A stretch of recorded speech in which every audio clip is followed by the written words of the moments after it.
Good evening, everybody. Yo, yo, yo, yo. Welcome in. Welcome in. Oh, man. Yeah, there's a lot of stuff going on. It's a big, big night. Thank you guys very much for being here. Let's see who is here to tap in. Tap into all the vibes. Tapping into all the vibes and doing great things for the children. Let's see, at a Talking Track server sound off, you guys go ahead and hit it for me. Baba Joe, look at that. Look, I'm right on time. I was right on time, let me just say. Boom. You're on DJ time. That's 6 o'clock on the nose, buddy. +3. It's not +3. It is absolutely. You It need a is new clock. 6:02, and we've been on the air for 1 minute 51 seconds. I mean, that's as close as it gets. Just saying. Just saying. Hey, what's going on? As I told Arian, if you score in your material spend event 2 minutes after it ends, how many rewards do you get? Okay, you know what? You're so grumpy. You're so grumpy. All right, I was 12 seconds late. Who cares? Hey, good evening, everybody. Talking Track server sound off. You guys hit it. What's up, Bacon on server 36, Dabberg on 21, Divine on 164, Dr. Juby on 61, Noon Whistle on 29, Smoke Mohawk on 16. Thank you. Devil in the Belfry on 14, Daddy Dave on server 24. Thank you. Spectre on server 11. Vic on server 40. What's going on in Dominus Prime on 53, Skyball on server 52. Thank you so very, very much. I appreciate you guys all being here. What do we got going on over in the Twitch chat? Lord Sinkar on 155. Thank you. Leon on, what is that, server 12? Lost Soul on 42. Thank you. Appreciate it. Aquila on 109. Lieutenant Fire on server 9. Doug on 38. Louis P on 20. Keith on 49. Thank you guys so very much. Balabom on server 17. Iceman on 15. And the list goes on and on and on and on and on. Baba Joe, welcome into the show. Appreciate you guys all being here. What is going on? I really thank you guys. Listen, we've got a very, very tight schedule today, Baba Joe. Very, very. I forgot my Christmas hat. I just looked at the screen. I'm like, crap, I forgot my Santa hat. And now it's too late. Can't do anything about it. Maybe I'll grab it during a break. Listen, guys, we have a lot going on. Let me jump right in. Okay. Good evening, everybody. Appreciate you so much for being here. Tonight is going to be something special. And before we get started, I want to throw out some announcements. Thank yous, all the things. Twitch is going to make me put up a commercial break early, so we'll do that here in just a couple of minutes so that we don't interrupt your experience tonight. But, of course, remind you that to stay ad-free all the time on our channel, all you need is a Tier 1 or a Prime sub to the channel. You can skip all the ads all the time. We appreciate your support. Also want to say thank you to my team. First, Arian. Yes, Arian, everybody. She is the master. Yeah. Arian, Chief Logistics Officer and Coordinator for all things that involve big hearts. She has coordinated this project for the last 3 years, and we've experienced tremendous growth. I can't imagine anyone else being at the helm, and I can't imagine the project surviving without her. I want to say thank you so very, very much. Next to our director and executive producer, Griffin, who has just brought a whole new life and a whole new level of production to our studios. Watching back some of this that you're going to see tonight and watching what he's done on some of the other videos that we've released, it's just night and day. I want to say thank you, sir. Next to my real world friends, family, co-workers, bosses at the day job, thank you for putting up with my extra time off over the last couple of months and understanding of how important this cause was. To the friends and everybody in my life that is watching the channel tonight, thank you for everything, every day. And last but not least, to all of you, each and every person who has invested time, money, or emotional energy towards this project, including those now watching or those who have visited our channel for the very first time or founders who have been here for 5 years. Thank you all for growing this community in such a way that makes things like this possible. I want to remind you to look at the donation links that Arian will have pinned in our chat right below the video. There are 2 links that you will see tonight. One is for personal donations that will show up right here on Twitch. That is using our normal Stream Elements tip link. But the other is a link for corporate or a business donation link. So this way you can get a 501c3 tax deduction receipt if you'd like one of those. But we will need you to DM Arian or myself so that your donations can be added to our tally count. as that link is directly through the hospital and won't interface with our activity feed. Lastly, I want to thank a few fellow creators in this space for your support of our efforts. As a matter of fact, a few of them are here tonight and doing a special presentation this coming Monday night. That's right. I'd like to promote that super quick if I can. 'Twas the night before Arcfall. And yes, we are going to have some lovely Star Trek Fleet Command contributors who are going to be on that tonight. Dr. Iron Chef Major Samo, Morbid John, and Captain Jesse will be broadcasting live Monday night through the maintenance. So I would like to thank them for coming in and hanging out here tonight. I really do appreciate all of you guys. So check them out. That is the brunt of everything.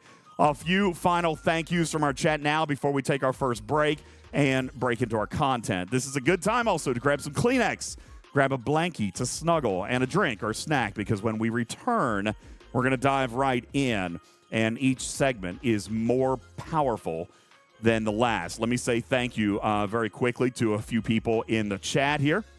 Let me say thank you to Griffin, Long Live Gaming for your resubs, Voodoo Doctor for your resubs, Soul, thank you so much, Wonder Yams, Stony Dude, and Kill First for your resubs, Freelancer for your donation of kitty bitties here tonight, Devil Panda, thank you for your resub, Balorum, thank you for the follow, Wire Speed and Keith, thank you for the streaks. I appreciate that so very, very much. Thank you guys. A great deal. We're going to be meeting some amazing people today, guys. Absolutely. So strap in. Okay? This is the biggest project of our broadcast year, and we're very excited to share it with you. Ladies and gentlemen, Talking Trek gives back right after these messages. Don't go anywhere.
What's up, everybody? Ultimate DJs here with the special event you've all been waiting for. Welcome in to the show, and welcome to our very special corporate sponsors who have jointly donated $11,000 to the Christmas Angel Fund. You guys have known all about the efforts coordinated by the team over the last 30 days, and gosh, if you've missed some of the actions taken by you guys, then you've missed a ton. Not only have our corporate sponsors thrown in, but the community themselves have donated over $30,000 individually, bringing our total to over $44,000 so far, and we still have just under 2 weeks left.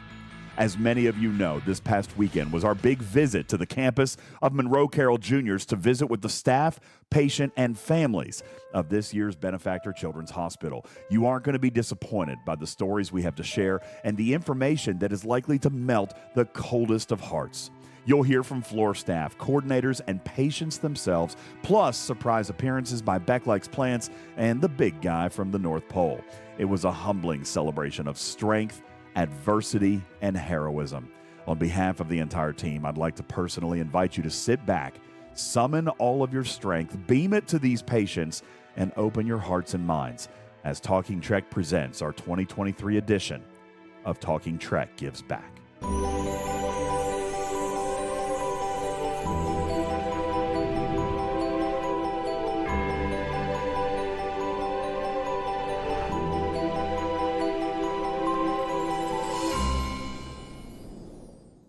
One of the things that we are absolutely so blessed to be able to have experienced here today was kind of just walking in and taking a look at this hospital and taking a look at how it's been built and painted and some of the decorations. This is a very vibrant place. So I would like to introduce you guys to one person responsible for a lot of that. Can you introduce to our audience who you are and what it is that you've done to this place? My name is Janet Cross. I'm the Senior Director for Patient and Family Centered Care at Monroe Carell Jr. Children's Hospital. And I have oversight of several just amazing teams that contribute to the care of children and their families. That includes the Child Life team, the music therapy team, the hospital school program, our family resource center, our volunteer services, our spiritual care program, our facility dog program, patient and family advisory councils, and the gift shop.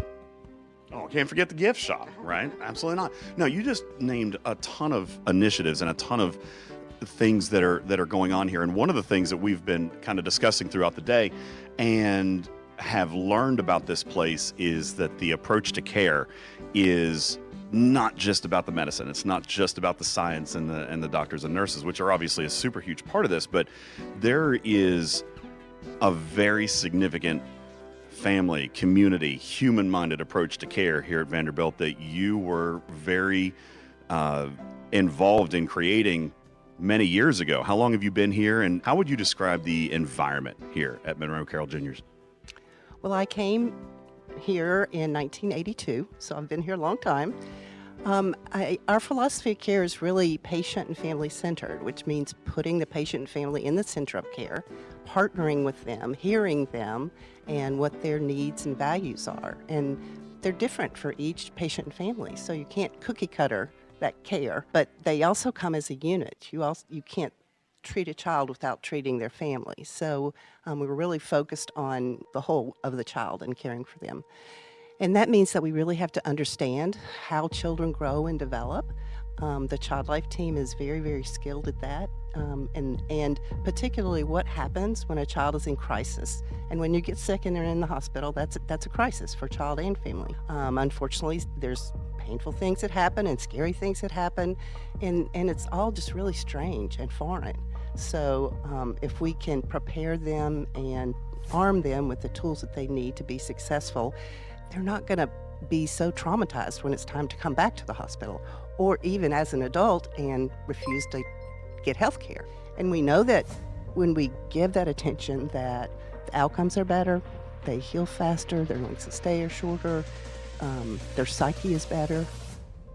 So we continue to do it.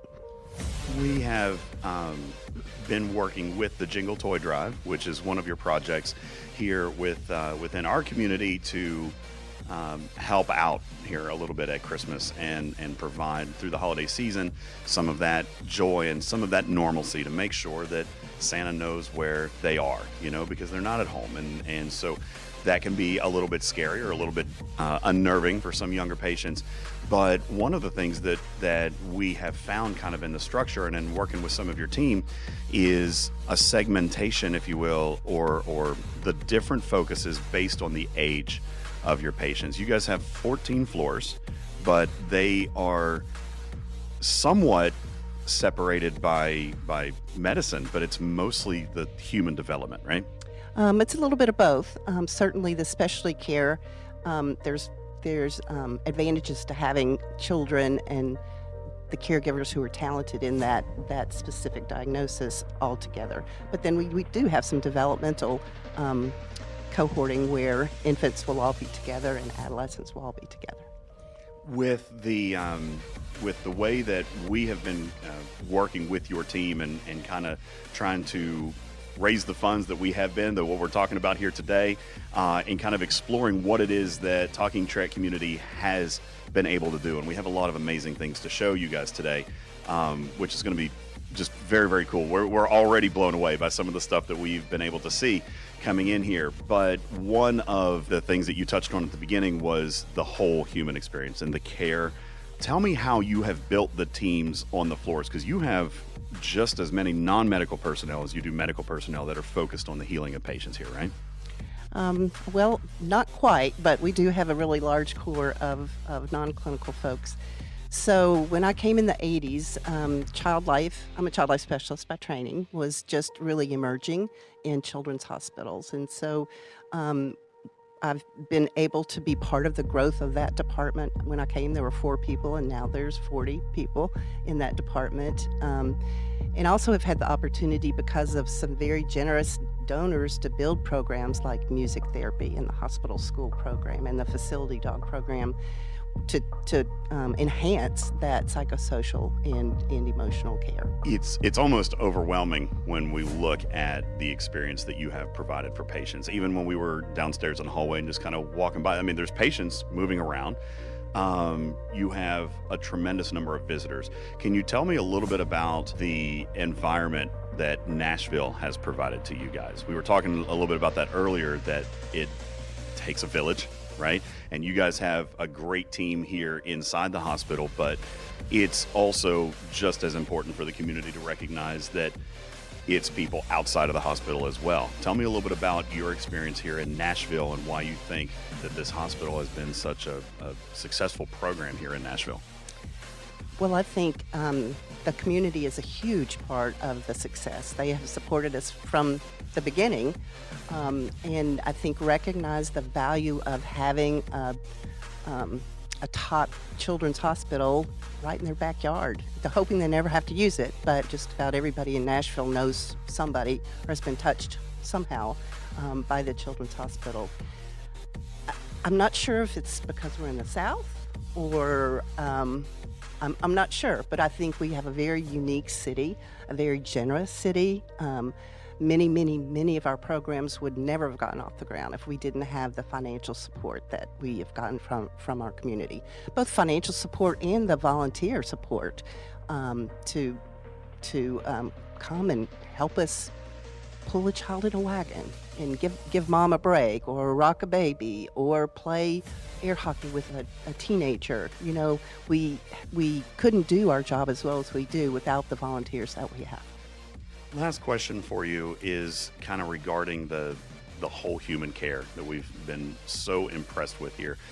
It doesn't stop with the patient either, right? You had just mentioned it, giving mom a break, finding a few minutes to have a cup of coffee, and siblings, right? Because an illness that would land you in a hospital like this is not an individual thing. In a lot of cases, this is a family trauma, a family challenge or an obstacle that they have to face.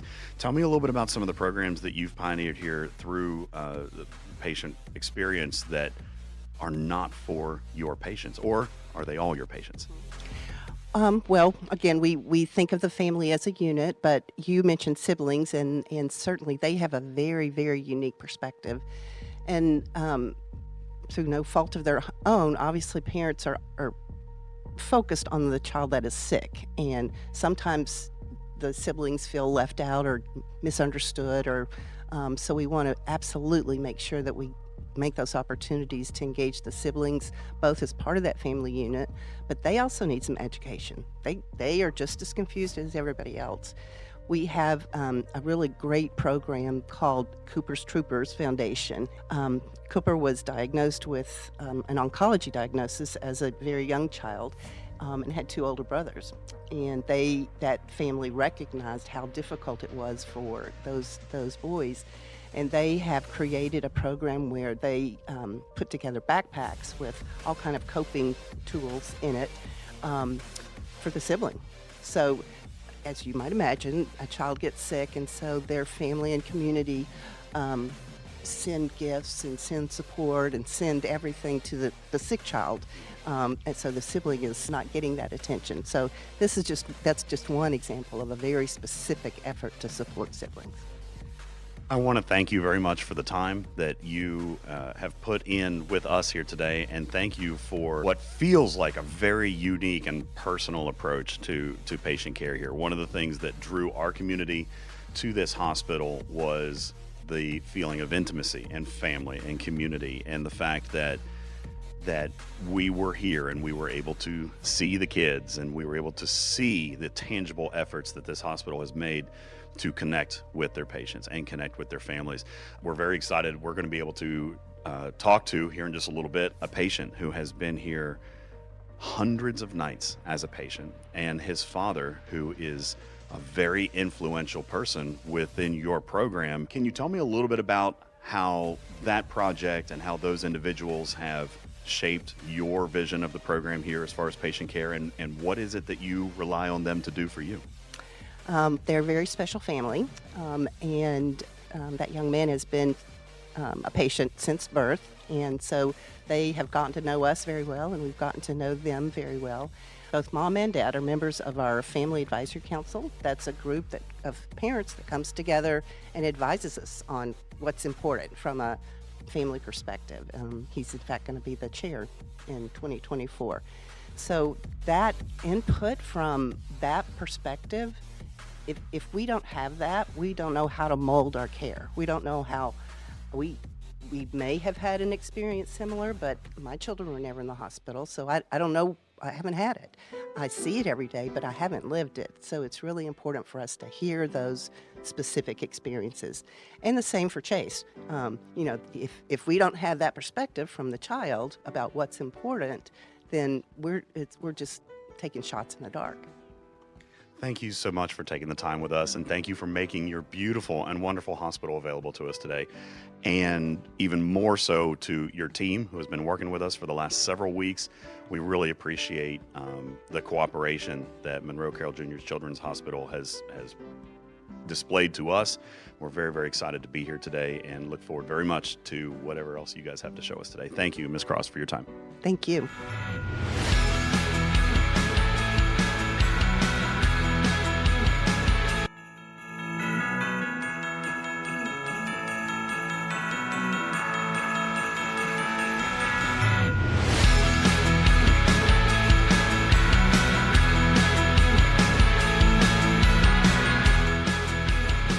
While our audience takes a very quick break, we will say our thank yous. Let's take a look at what actually happened during the first segment.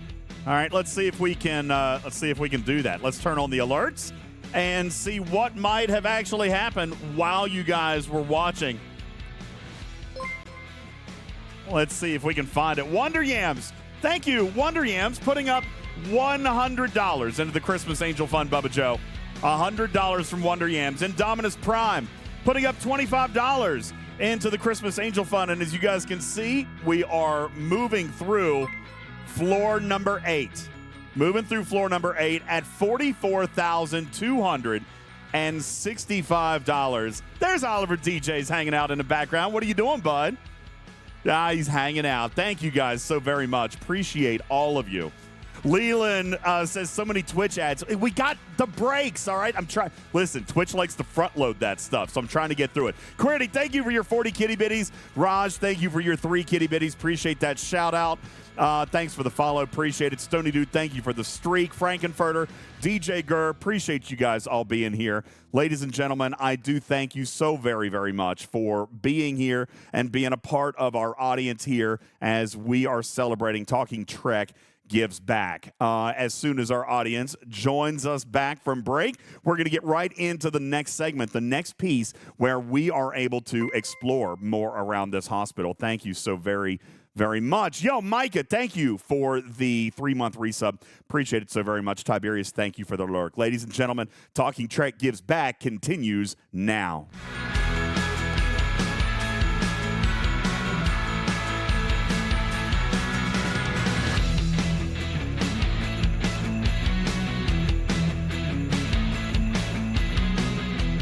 So we are cleaning toys now for the patients to be able to use in their common rooms, right? Because just kind of like what we had been talking about a couple of weeks ago, and I guess I should introduce you. This is Mark.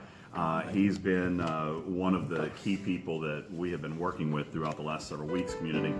But one of the things that we have actually talked about as a community was the common rooms, right? Upgrading the common rooms and trying to find age-appropriate things that we can help with as far as the patient experience within those common rooms, or even for some patients who can't leave the rooms, right? And that's actually kind of the premise of what we're doing right now. Can you explain what it is that we're doing and why this is so important? Yeah, so here at Monroe Carell Junior Children's Hospital at Vanderbilt, we see roughly 2,000 patients every single day. And when kids are in the hospital, they're still kids. And so with that, they want to play. They want to play during treatment. And so one of the great things being a nonprofit hospital is the ability to facilitate play for them, whether they're immunosuppressed and stuck in their room, or they want to go to a playroom and play, or want to do group activities down in common space in the hospital. And so today we have a lot of toys to clean, and so thank you all for helping get these toys ready to go back into playrooms and into children's rooms. Yeah, because of community support, we have lots of toys, and secondly, we have clean toys like this that you're doing today. So. And the reason that they have to be cleaned is simply like everything has to be super well controlled. I mean, when you're sick, a cold could be really devastating to a patient here. So we're cleaning all this stuff. If one patient has touched or played with it, then it goes and has to be cleaned before another patient can, just to keep everybody's experience safe and kind of in a silo, right? That's exactly right. And I think one of the cool things about our hospital too is every floor on each 14 floors has a different playroom with different kinds of toys. So we've got a specific teen cancer lounge for any teenager who is in here in the hospital a long time. They can go to that specific lounge and play video games, and they can go do arts and crafts that are specifically appropriate for them, without having a toddler crying on the ground next to them. And so those families also have a space designated for them. And so we are very, very fortunate to have unique space to take care of the needs of the individual child and their siblings and their parents. So, tell me a little bit about a normal day for you. Obviously the holidays are probably a busy time for you, and there's a lot of people that reach out, but this effort doesn't stop come January, right? Yeah. So my job is kind of to matchmake. So I spend very little time in the children's hospital, and I spend a lot of time with community partners, asking them what means a lot to them, and hearing as far as giving back goes, what is the impact they want to make, and helping kind of matchmake where in the hospital, what program do we have that we can plug people into. And so unfortunately our work as a hospital never stops. We have to be on call not only every day, but 24/7 every day. One of the cool things about our hospital is that we are a level 1 trauma center, which means that we have specialists in every type of specialty and subspecialty on call 24/7, that if you need care at 2 a.m. in the morning, not only are you going to get care, but you're going to get specialized care. And within your department, it's not, as we talked earlier with Ms. Cross, it's not just about the medicine either. At 2 o'clock in the morning and a patient is having a nightmare or having a psychological episode, your patient experience folks are there as well, around the clock. Yeah. Well, and something unique about nonprofit medical centers is that we never deny care for a child's inability to pay. So any child, regardless of they show up, will not be asked to pay if they cannot afford to. And so roughly 50% of the patients we serve are on some sort of charitable care. We did more charitable care than every other hospital in Tennessee combined last year. When you compare it nationally, we're in the top 10 for that. That's incredible. But one of the things, some of the programs that I love connecting people with are programs that prevent people from coming here. So we are responsible. We've got a really robust education and community education program. One of the leading cause of deaths for children is injuries, and we have a program that is funded by community support and grants, and that goes out and trains teenagers how to not text and drive. They have bike safety. They have car seat safety programs. We want to keep children out of our hospital, and I think that's something that is incredibly unique to that nonprofit hospital mindset. When we reached out to you here a couple of months ago, you said that your role is kind of filtering that matchmaking, so to speak, with the program. So we emailed and said, hey, this is kind of an idea that we'd like to do. This is kind of, the way we want to drive these funds, and that actually felt very familiar to you then. This is maybe not as unusual. Oh, well, I think what's unusual is how amazing your community has been. Usually it's like one or two folks that lean in.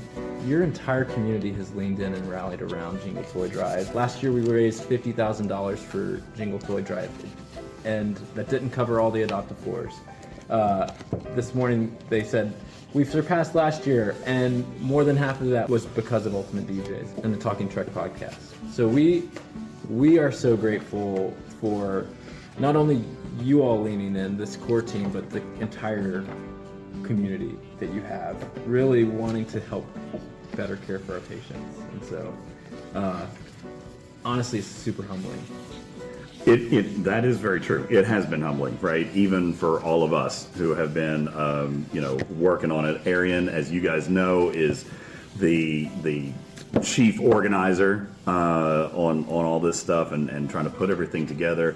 From the other fundraising efforts that we've had from the other company matches and members of the community, to the fundraising efforts of Beck Likes Plants and Tiberius and Admiral Pegasus, who are doing their own drives and supporting the Christmas Angel Fund here. It has been humbling, is the 100% correct word, right? Because even this year it has been more than we've ever done, and that I think is a testament to many things within the community, but also a testament to the work you guys are doing, because people feel that that's valuable, and people feel that that is motive enough for them to get involved, because the work you're doing is important, and so it is, it's amazing to see. And I would like to remind you guys again, we have only days left. If there is anything at all that you'd like to give, down from $1 to $5 to $100 or whatever it is that you're able to do, then please check out the links down below. We'll have the links there for you to donate in through. Lots of work still to do. So please, if you feel so motivated, or want to contribute in any way, shape, or form, check out the links down below as we continue our Christmas Angel Funds here at Monroe Carell Jr. Children's Hospital, Vanderbilt Medical, in beautiful and country and very barbecue-y Nashville, Tennessee. Nashville, Tennessee. Yeah. Thank you, DJ.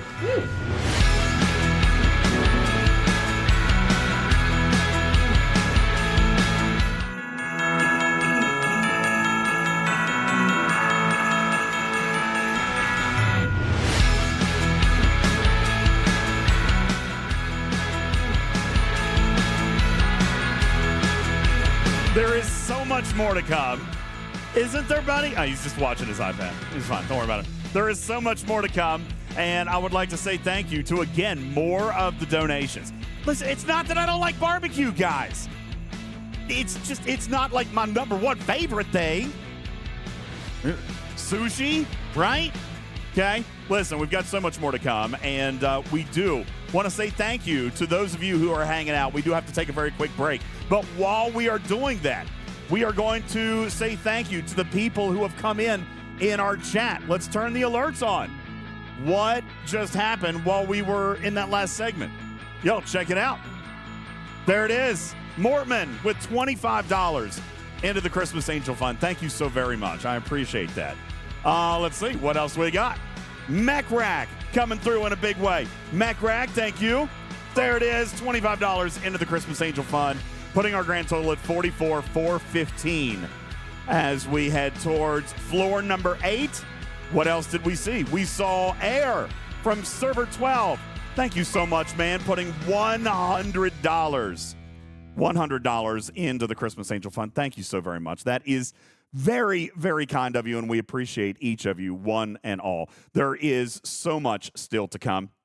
And Oliver's waving at you. He really enjoyed watching a lot of this stuff today, too. So we're very, very excited about giving you more of that coming up here in just a little bit. Thank you guys so very, very much. Again, the links are up in the chat, or actually down in the chat. If you're watching, there are 2 links. One for you to donate directly here through the alerts. If you give through the business or corporate link, please be sure to direct message Arian or myself so that we can make sure that those are added to the trackers over here and up there. All right, because those go directly to Monroe Carell Jr.'s Children's Hospital at Vanderbilt in Nashville, Tennessee, and they will send you a 501c3 tax exemption certificate for your donation here today.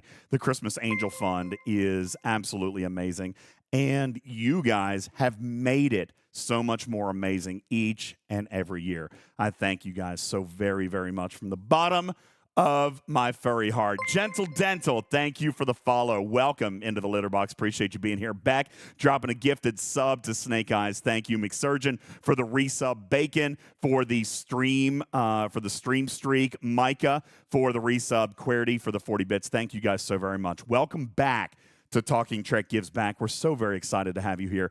And let's get right back into it, shall we? Let's see what is going on. Raj, thank you for your 19-month resub. What else happened in Nashville?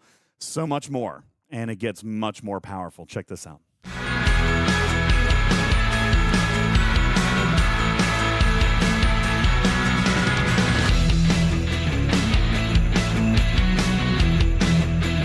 Our friends from the Talking Trek podcast are with us today in Seagrass Studios playing bingo with us. Beck is about to sing for us. Casey, are you ready for Beck? Yeah, let's do it. Okay, let's do this.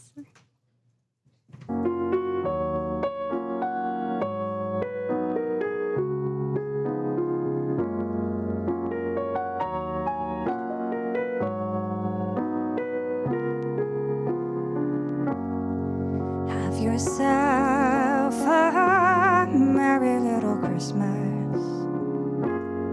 Let your heart be light. From now on, your troubles will be out of sight.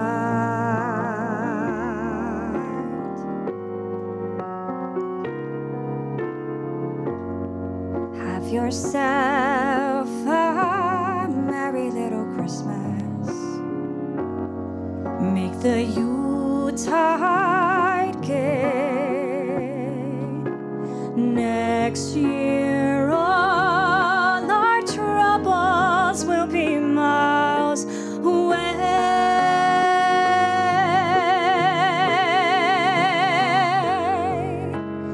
Here we are, as in olden days, happy golden days of yore. Faithful friends who are dear to us, gather near to us once more. Someday soon we all will be together, if the fates allow. So hang a shining star upon the highest bough.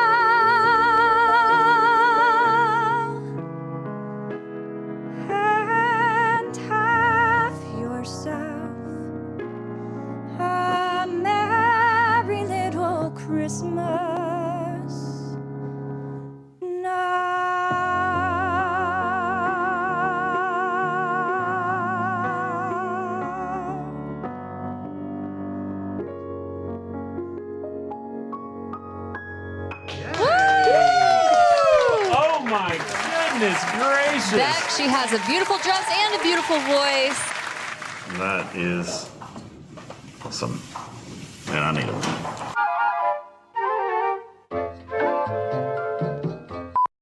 And speed. Hey guys, welcome back. So we are still here and cleaning toys. And part of the conversation that we got to have a little bit just a few moments ago, I thought was really important to share with you guys, which is more connection, right? And telling you guys more about what it is that you guys have been working for the last several months and what it is that's actually going to happen with those funds here. So I am really, really humbled to be joined by two child life experts here with me today. We've got McKaylee, right? Yes, that's right. That's right. And Mariah. How are you guys doing today? We're doing great. So tell me a little bit about your job, like, because this is unconventional. A lot of people thinking about people working in a hospital, they're thinking doctors, nurses, like in the medical side of it. But as we have learned today from several of your team, there is a whole different side to care here. And that's where you guys come in, right? Tell me a little bit about what a day looks like in your job. A day for us is a lot of patient interactions. One of our main things we do is help families and kids with like coping support and emotional support. And so we like go visit kids, we provide them with toys. Our main goal is to build rapport with kids so that they feel comfortable talking with us and being honest about like how they're doing. And we work with them on how to cope with like how they're dealing with the hospital. And one thing we use is toys to kind of normalize their stay. Like when you think about kids being kids, like playing is such a big part of their lives. And it's hard to do that here at the hospital. You come in and you have all these doctors coming in your room and you don't know any of them and like your world just feels upside down. And so we can bring in toys and like spend time with kids, getting to know them and give a little bit of normalcy in their lives. And I think another part of our job is just kind of keep kids from having to deal with trauma by like explaining like this is like what's going to happen in your procedure today and like how can we help support you like during your procedure, things like that. It's like just a small part of what we do. Do you guys have patients just like the doctors and nurses would, but like do you guys have, you know, Sammy in room 10, like is he yours? Like they go in and they recognize you, Mariah, and they're like, hey, you know, let's play a game or let's read a story. Yeah, so that's a great question. I'm specifically down in our pediatric emergency department. And so a big part of my role is when I walk in, I want there to be no fear. And I want to establish that relationship that not every person in scrubs is here for something that could hurt or that could be awkward. And so oftentimes our children in the emergency department then move upstairs or go home. And so a big part of why I want to establish that relationship is so that way when McKaylee walks in the next day, they're like, oh yes, child life. I remember them. They brought me toys. And then McKaylee gets to establish that relationship because she works where kids are staying multiple nights. And so yes, we do have like a list of patients that we all see and we all have different areas that we cover. And so yes, there's a big sense of normalcy that we really try to establish with all of our kids. So being in the emergency department, you are their first experience with this entire hospital. Yes. Tell me a little bit about what drove you to want to be that ambassador for this hospital, because that, I can't imagine, is a role that is light in any, like there's a burden with that, right? Yes. Yeah. So for me, I really love medicine. I have more of a medical background versus a psychosocial one. And so the emergency department is a great place to see all kinds of medicine. Have you found that the relationship with your patients on the floor is directly relational to what Mariah is able to accomplish in the emergency room? Oh, absolutely. We can go in and say like, hi, like I'm McKaylee. I know Miss Mariah that you saw down there, and they're like, oh, like we love Miss Mariah, like, and then they're excited to see me because they have like a good relationship with Mariah, and they know that she's like there to help them, and she's not there to like do anything medical. So it's a great way, great communication with her. Tell me about what drew you to this part of medical care, because this is, it seems like everybody that we've met has some kind of personal attachment to this kind of work. Before I started my job here, I worked a lot with individuals with special needs, and I remember a very specific time where a girl that I'm like friends with who has special needs, like her mom had told me a story about how she like went to get an MRI and it went really badly because like people weren't there to help her. They weren't there to explain what was going to happen. They like crowded the room and she felt really unsafe and then like ended up getting really upset. And for me on the other end of that, like that just breaks my heart. Like I hate the thought of like somebody with special needs having that kind of experience in a medical setting. And so for me, that was like, I'd love to be able to like be that person, be an advocate for someone with special needs or just kids in general, because I feel like they don't always have a voice to speak up. And not all of the kids we have in the hospital have a parent with them. And so just the thought of being able to be an advocate, a spokesperson for the kids, be that voice for them in like a sea of doctors, psychologists, nurses and stuff, and speaking out on their behalf for their voice is why I do this job. That is awesome. That is awesome. Good for you. That's awesome.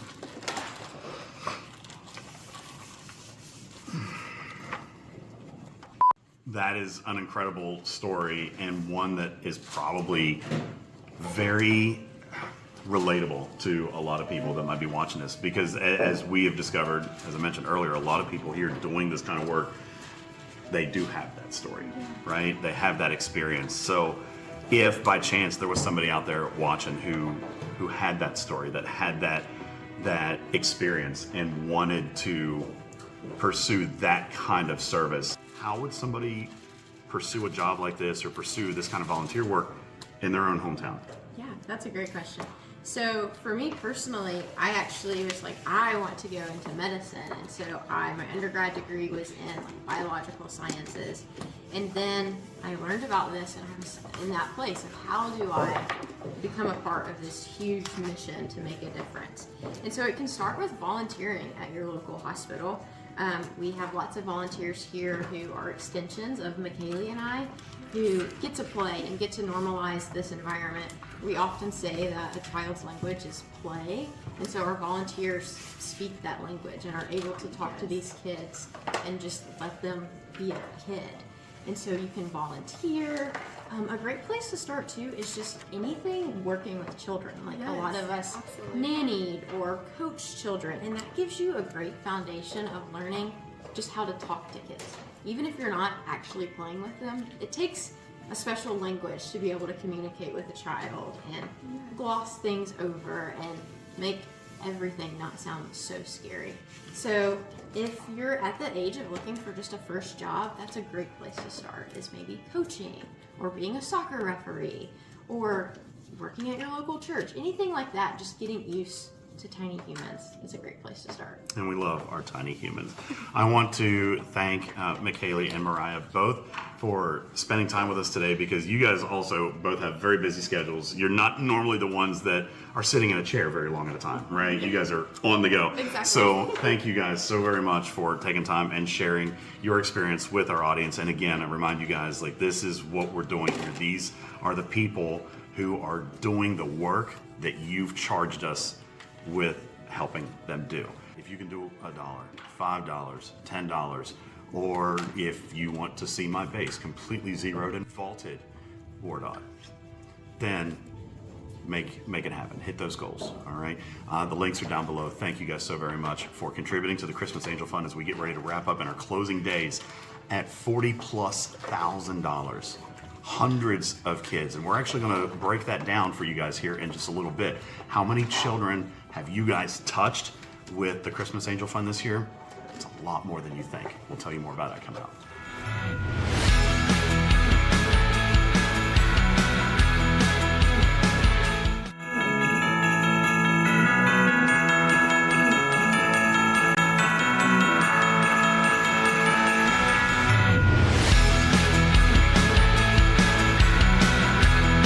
Yeah, they had no idea.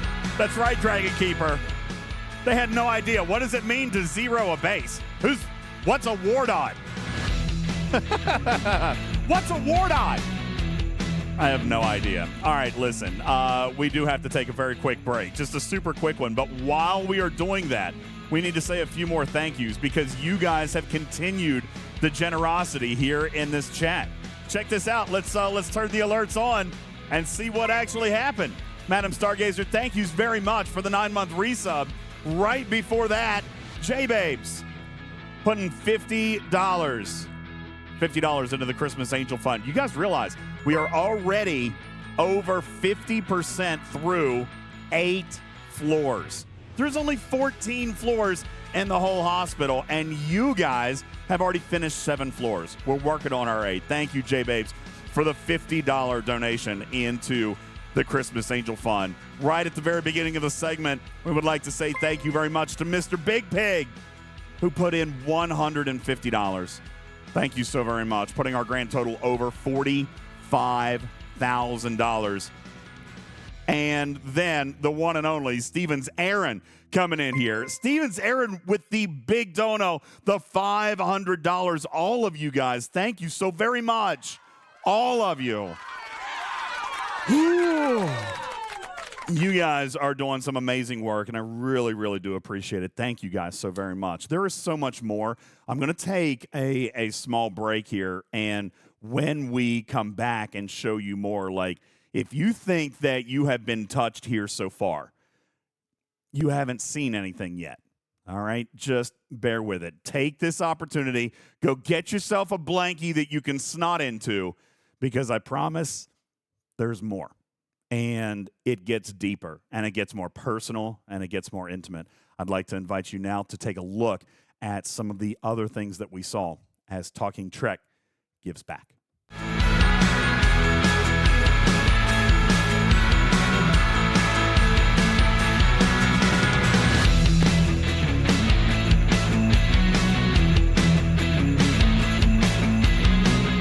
Welcome back, everybody. We are continuing our toy cleaning here, and joined by our next guest, who I'm really excited for you guys to hear from a little bit, because she has been such a crucial part of everything that you guys have helped us do. Lee Ellen, introduce yourself a little bit and what it is that you do for the hospital here. Yes, I'm Lee Ellen Blevins. I'm the Associate Director of Development here at Vanderbilt. So I work with people like DJ and Talking Trek, and bring that cause connection of why are you doing what you're doing? What's the impact of your gifts and what you're wanting to do for our hospital? And I work with a lot of schools in our area, do a lot of programs. So yeah, I love it. I love what I do. Tell us a little bit about what a day in your office looks like when it comes to trying to allocate the resources that your department is able to generate. It's interesting because I was a former teacher. I taught for 6 years, and that day-to-day, while it looked different, the structure was the same. I had the same start time, the same end time. Snack was at the same time every day. And then here in this role, I feel like every week, every day looks different, which I really enjoy. Something that our team does is when we have someone like Talking Trek reach out wanting to get engaged with our hospital, we consider within the team where does this group fit? And I work a lot with gamers and in the Twitch world with other things, and so it seemed like a perfect fit of. You're a nerd. Yeah. That's great. It seemed like the perfect fit of the same kind of world, and so that was kind of where it went from there. But it's just nice that there's people and resources of where to go and who to find, and so much support within the team, within the hospital. Leaders at the hospital are constantly willing to meet with people. Janet Cross, there was no question when I said, would you like to meet with this group who's raised almost $50,000 for our hospital? And she was like, absolutely, when can I be there? So everybody in the hospital is so eager and excited to get to know the people who are wanting to make a difference here. That's awesome. Let's talk about that for a second. Almost $50,000 you guys have done, which is crazy. So let's talk a little bit about the scope of that, because it sounds like a lot, but then on the flip of the same coin, you can say, okay, in one of these huge children's hospitals, what can that really do? Like, you know, yeah. Is that any substantial amount? Like, what are we actually doing with these funds? So to illustrate that, I'd like to step back in time just a little bit. Jingle Toy Drive started in 2019, right, here specific to this hospital, but that year it was very much an experiment, right? Mm-hmm. You guys started out and it was very local here to businesses in Nashville, and they just kind of got together and did a little bit of something. You guys raised a little bit of money to help out. Tell us about 2019 and what your goals were, if you had any, and What happened that year with those funds? Yeah, so in 2019, we raised $15,000, which last year we raised $50,000, which was our biggest Jingle Toy Drive year. So from 2019 to last year, the biggest we had ever done was $50,000. This year, we're not even at the end, and Talking Trek alone has raised almost $50,000, which is way more than, or which is more than we even hit last year. So from your community alone has already well above exceeded our goal from last year. So we actually received an email this week from our team saying, hey, we hit our goal of 50,000 because this year we made a goal to reach what we made last year. And in that it said, and by the way, Talking Trek is responsible for well over half of that. Yeah. So it's incredible. It has been a lot of fun putting this together, and also super emotional, right? Super humanizing, and in some cases maybe even a little bit heartbreaking to think about why programs like this have to exist. So can we shift a little bit from the celebration, because we've done so well, but let's actually talk about what it is that these funds are doing, because this is not, as we had talked about in the very beginning, this is not something that we want to do, you know, a typical cancer research or research lab or anything like that. We wanted, and you guys collaborated with us, you guys allowed us to drive. You guys allowed us to state the intent of what we wanted to do, and that's what we told our community was, hey, these are helping kids. We were a little bit off in our numbers, weren't we? Yeah, so we have done some rough calculating to try to determine how many kids that you alone as a community are going to reach. And so we think about the patients who are here, especially over the holidays, who aren't going to have a usual tree set up. They're not going to be at home waking up to toys. They might be here in the hospital, spending that time here during the holidays. And siblings will be here, families will be here, parents will be here.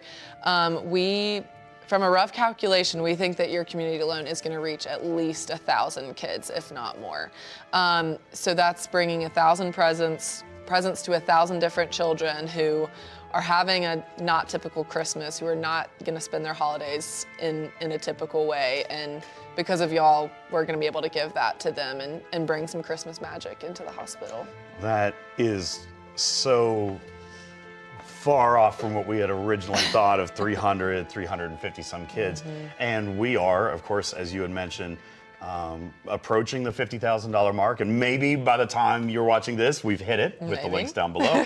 But the way that we have structured it with our community is kind of setting up these repeated stretch goals where, hey, let's knock out a floor at a time. Like we're gonna do one floor. Tell me what one floor looks like when we're talking about how do those presents get there? And that's kind of where these departments kind of cross over, communication. Some of the other departments that we have been able to meet today are the ones who are working with these kids to come up with their Christmas list, right? Like, so when we're going shopping, like we're actually getting for these kids. Yes.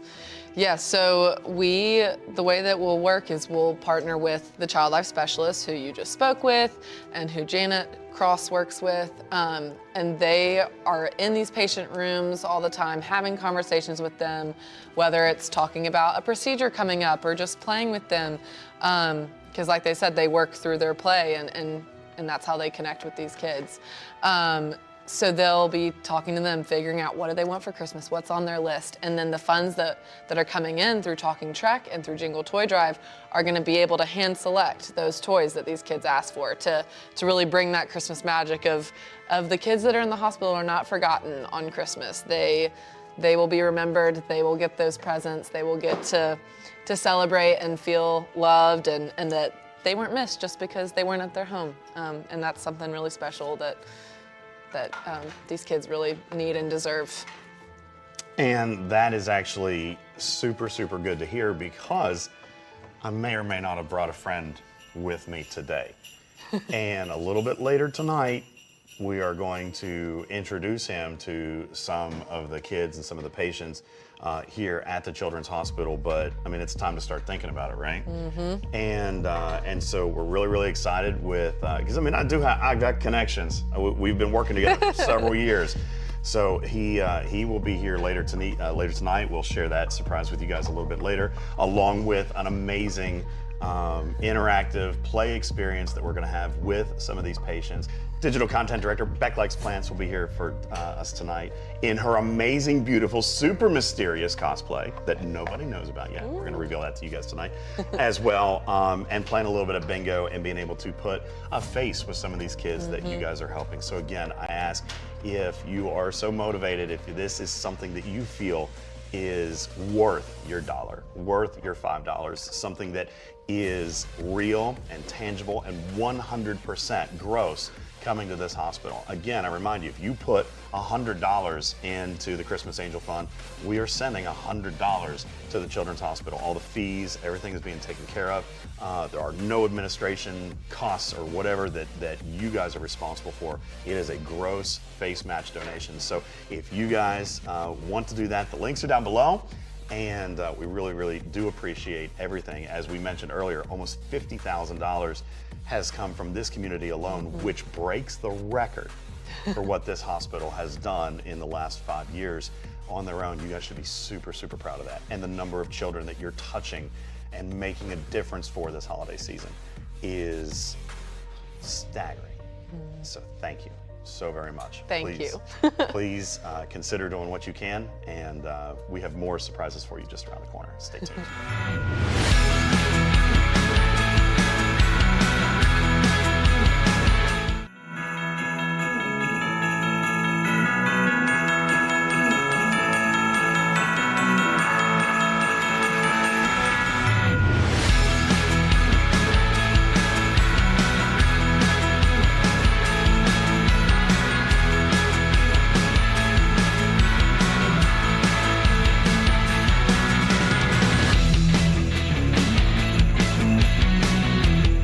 Yo, take a look at that up there.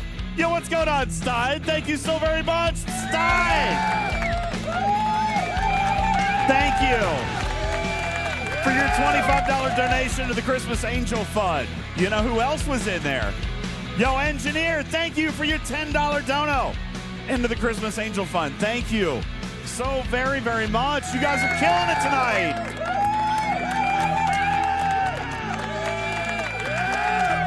Thank you. And you know what, Eddie, thank you so very much. Eddie, a player from our own community whom this touches in a very personal way.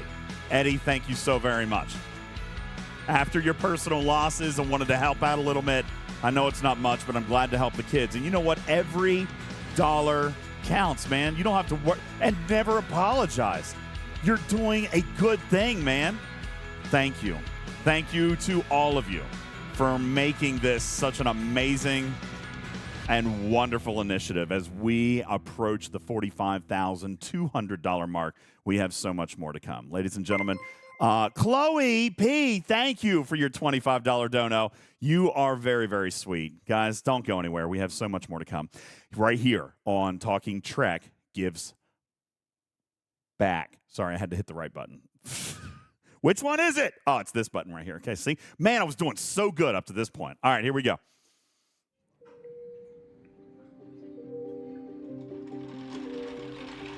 Hey, buddy. You having a good day? I'm a nurse on the pediatric medicine acute care unit. What'd you have? Ice cream. Ice cream. Was it so good? There's a lot of anxiety going on, a lot of questions that they want to have answered. Can I borrow your arm? Last year, he was diagnosed with epilepsy. Just gonna get your temperature. We were told to come to the ER here, and now he has most of his doctors throughout the Children's Hospital. Perfect. Thank you. Every time I turn around, I'm asked, are you okay? Do you need anything? What can I do to make your day better? We always want them to feel like they're safe. If anything happens, that we're here to help them. You ready to go to the playroom? Come Come on. There's just so much love and caring that goes into this place. I think the important part is to bring some form of joy into their lives while they're in the hospital. Good job, buddy. Everyone's involved in helping these children get better. Yeah. It's not a job for them. They dedicate their lives to this. Do you know what's happening tonight? Flashlight.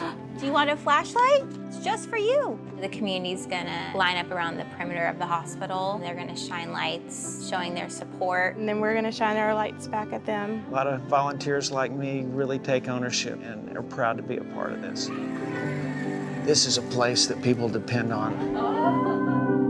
And the kids, they're gonna be up there at their windows, and we're gonna give them a little light flash and to let them know we all care, along with the entire city of Nashville, lighting this place up. There is a connection with the community. Our patients and families can feel it too. It matters to know that people are thinking of you and praying for you, and it brightens their day too. When you say the Children's Hospital, you know what it is. You know where it is. Probably the most important place in Nashville as far as I'm concerned. There are people out there who are wishing for them to be able to go home and get better. Every single person you come across is amazing. They always try to make sure that he's happy. Oh, I see him. Cool seeing him get better and hopefully send them home soon and keep them home. You tired? Here you go. I do love this place. Love you. Thank you for thinking about us, and keep praying that all these kids feel better and can go home soon.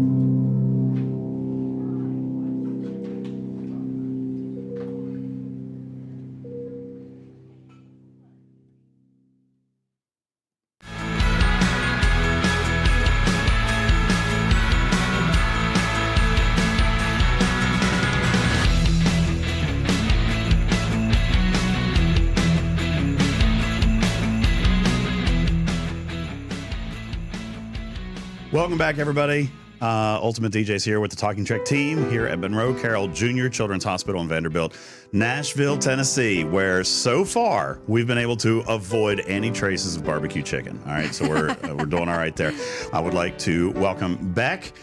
Yes, Beck number 2 to our stage today. How you doing? Hey, I'm great. I am so excited and grateful that you guys are here with us. Thank We're you. going to have so much fun. So, We are looking forward to tonight. It's going to be crazy. But even more than that, let's talk a little bit about what it is that that brings you involved with us here, with as far as the Jingle Toy Drive, what the Talking Trek community is doing, and how you're going to be involved. Because one of the really wonderful things about working with Jingle Toy Drive, and what we have really enjoyed working with Lee Ellen and Mark, has been about the fact that everything is so individualized. Everything is so humanistic and focused on the individual experience. Like there's no, I have felt no vibe here whatsoever of like policy and procedure and standard protocol, right? Like I'm sure those things exist, but you guys have made every family's journey here unique to them, because every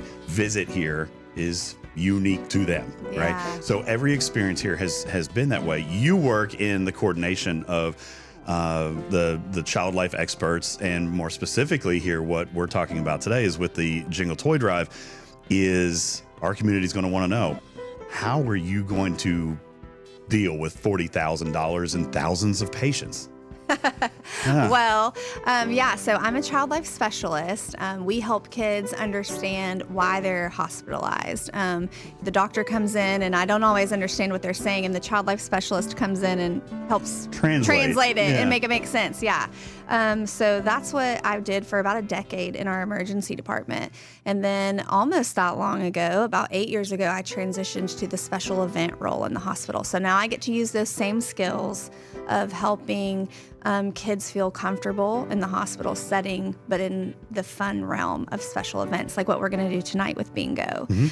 So child life specialists are some of our main tools that we use to do our job, because our patients, our children, we use toys. We use toys every single day, all day long, in many different ways. It could be the toys that fill our playrooms, so kids have the ability, who are able, can leave their room and come get something fun to play with. They can stay in the playroom and play with it, or they can take those toys back to their room. Sometimes when we're teaching kids about their diagnosis and we need to build some rapport with them, the first thing we do is we take toys. We find out what are your favorite things to play with. We take toys in the room. We use toys to celebrate. Maybe we're celebrating your birthday. You had your birthday while you're in the hospital. Maybe it's the end of your treatment, whatever treatment you've been going through, and we're celebrating that. And so we're giving a gift that day to help celebrate that milestone and mark that day. So we use toys every day, 365 days a year, all day long, with each of our patients. And I love that you highlighted what we call here patient family-centered care, where each family is unique. Each child, even in that family, whether it's the patient or their siblings, is unique. What do they like? What makes them smile? What motivates them? And we find those things out. And oftentimes for kids, they're going through so much while they're here, and they do need some motivation to maybe get out of bed, or use their hands or use their feet. So if we can take them something to use at bedside, you know, the occupational therapist needs them to do a craft and use their hands. But if you just tell a kid they have to, you know, you're going to write your name 50 times. They don't want to do that. But you take a craft kit in there that's been donated, and they get to create something really cool. Then they don't realize maybe they're meeting a OT, occupational therapy goal, at the same time that they're doing something fun that they love. So your interaction and your team's interaction with these patients is from a therapeutic standpoint, Yes. but from their friendly standpoint. Right. Like you're there to be their friend and to be their translator and explain and calm them and keep them feeling safe, while at the same time trying to connect the dots between what they need for treatment and how to use a toy. So you're developing these, like, you've got to connect the dots. If somebody tells you, hey, this patient needs to do this task, you've got to find a way to make a toy to do it. Yeah, what's going to motivate them? And like I said, our clientele, our audience is children. So what do they love? They love to play. They love toys, right? So that's why toys are so important here. And specifically at the holidays, it's hard to be here around the holiday time. So if we can give a little extra around that time to kids who may find themselves here on the holiday, it just makes all the difference, to get a teddy bear or to get a Lego set or, whatever their favorite thing is. The fact that we get these incredible donations and we can say, yeah, we'll have Lego sets, we'll have Play-Doh, we'll have that video game you love, is just so impactful. And the kid, of course, loves it, but you see the smiles and the relief in the parents' eyes and the things that they tell you as well, like, that this has made all the difference in their stay. I think one of the most powerful things I hear over and over again is when you hear these testimonies from families, or just really even comments in passing. My child loves coming here. I mean, when they feel safe here, they feel comfortable here, they feel seen, they feel known, they look forward to coming here because you know them, you know what they love, you have fun things to do here. So if we didn't have these awesome special events, like we're about to have bingo in a little bit, or we didn't have stocked toy rooms and toy storage rooms to pull these items from, it would just be you come and you get whatever medical care you need and you go. And don't misunderstand that. That's the most important thing that happens in this building, is that kids get the medical treatment that they need. But that next level of going above and beyond, so that you eventually hear those comments from families of like, my kid is sick and I thought this was going to be, so hard to bring them here, but my kid loves coming here. And when it's clinic day and we have to come for a treatment, they're actually excited to come because of the fun that they have when they're here too. And it's the toys that connect those dots, or the special events that connect those dots and make that happen. And we could not do that without amazing community support like you guys.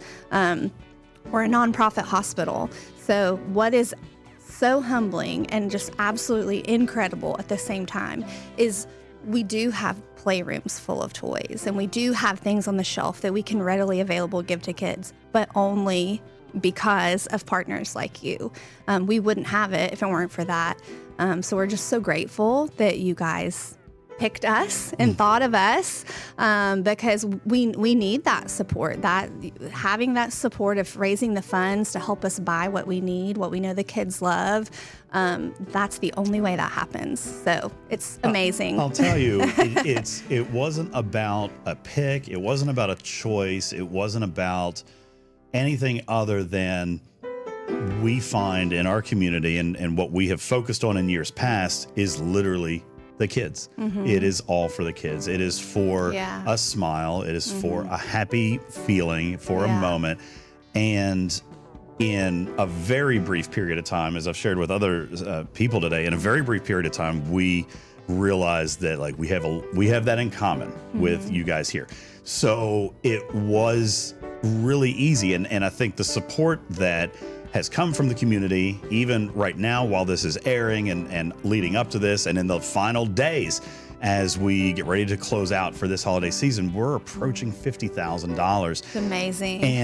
And all our community asks is for people like you and this program to do exactly what it is that we wanted that money to go for, which is to make a kid happy, to give a kid a smile, to give them that slice of normalcy. Nothing about being a child in a hospital is normal, but child life specialists give you a slice. And so to know that our community is putting $1 in or $5 in or $500 in, how does that money then get to these kids? This is truly the funds and the dollars that are going to give Child Life the ability to purchase what they need. Like I said, at the holidays, yes, and that's so important, but really 365 days a year. When we're out of Play-Doh, when we're out of Barbies, when we're out of Lego sets, when we're out of action figures, and they need to, we need more, we need them now, to be able to go and say to the manager of the department and say, hey, we need more of this. And she says, oh yeah, we've got a fund for that. Remember Ultimate DJs, remember the drive they did? We've got funds for that. So, yep, let's get them ordered. So you guys really, it's what's so amazing is this is going to go beyond the holiday season. Yes, this is going to help us now, but really it's such a wonderful thing and such a generous amount that it's going to carry us through the year 2024 when we have things that we need. So we have wish lists. We're always asking the kids, hey, we've got the pulse on what we think is cool, but what are your favorite toys? What do you love? And so we keep those wish lists updated constantly. I mean, every week someone's emailing our lady that oversees all of that saying, hey, add this to the wish list. Hey, I was talking to a kid today and he was telling me about this. I think those would be great here. Can you add those to the wish list? So we're always keeping that up to date with the movies, the video games, the toys that the kids love. So to have the ability to know there are funds available to purchase those things. So that's we wouldn't have it without y'all.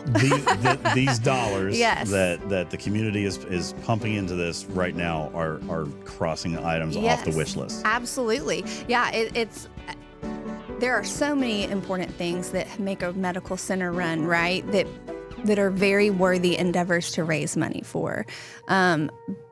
But at a children's hospital, one of those is also, like we keep talking about, that kids have fun things to do while they're here. So that's literally how that works. We know we need something. Maybe at the holidays, we've gotten a lot of donations in, but oh man, we don't have enough items for teenagers. We really need to beef up that area. Or we don't have enough for like the little infants. We need to beef that area up. It's the ability to have a fund to say, awesome, we've got funds for that. We're going to be able to go to Target and buy, more infant items or more teen items so that all the teens in the hospital at the holiday get what they need, or all the parents of the infants at the hospital can select something that their baby would want. We couldn't do that. We would just be kind of like, oh no, we don't have enough, if there wasn't a fund to go to say, okay, this is there. I mean, it's literally what we will go to buy the physical toys that will then be given to kids at the holidays. And like I said, it's so much that it's going to carry us even beyond the holidays. Awesome. So, yeah. Beck, thank you for taking the time to chat with us a little bit tonight. I know that we have told the community a lot about, you know, what we're doing and what the funds are being used for and all this stuff, but to hear it and see it is huge. This will turn into a family that will receive a toy from the funds that you guys are raising. They'll be so touched by what they receive that they'll look at us and say, how do we do that? How do we give back? What do you guys need? So it just keeps going forward. We are honored to be working with you guys this year. And again, I remind you about our commitment, community, to what we have done. And I don't want anybody to forget this. Whatever you give, whether it's $1, it's $5, it's $100, 100% face value, no administrative costs, all the fees paid for and covered. You give $100, $100 goes to a child in this hospital or their siblings. And we invite you to do that right now. Check out the links below in the comment section, and please do whatever it is that you can. And even if it's not financial, showing up at a hospital to clean toys. We talked about that earlier. We clean toys for a while. I mean, there's a lot of volunteer efforts and things that can be done that don't involve you having to put yourself in a financial burden, but there are plenty of things that we can do around the holiday season and throughout the year to support children, our tiny humans who need us here at Monroe Carell Jr. Children's Hospital in Vanderbilt, Nashville, Tennessee. We've got more to come right after this. My name is Ultimate DJs. This has been a very special presentation of Talking Trek Gives Back. We'll be right back. Hang on.